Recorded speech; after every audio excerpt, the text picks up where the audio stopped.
Tu parlais de partenariat notamment. On est dans les années 2000. Et à l'époque, il n'y a pas de meilleur ouvrier de France sommelier. Il y a tous les métiers, il y a beaucoup de métiers chez les meilleurs ouvriers de France.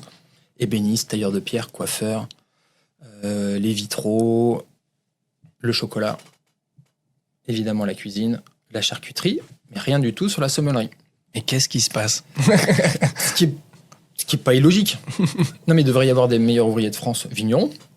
Oui, si on s'intéresse à la production. Si on s'intéresse à la production et que c'est un savoir-faire dit manuel.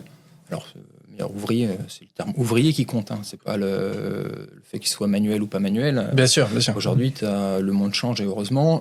Il y a des meilleurs ouvriers de France. Ça se dit pas comme ça, mais site internet, je connais pas le nom de la catégorie. Mais heureusement qu'il y a des nouveaux métiers qui se créent, il y a des métiers qui disparaissent. Il y a meilleurs ouvriers de France fleurissent, il y a plein de métiers. Et donc, ça n'existait pas.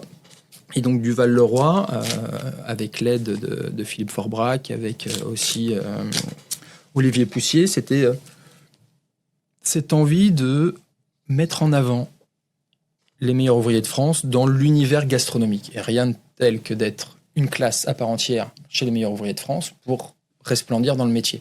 Parce que tu avais déjà les maîtres d'hôtel à l'époque, et au moins c'était le dernier métier de la table qui n'était pas présent. Donc on a financé cette classe et on a permis de la lancer. Donc là on est dans les années 2000.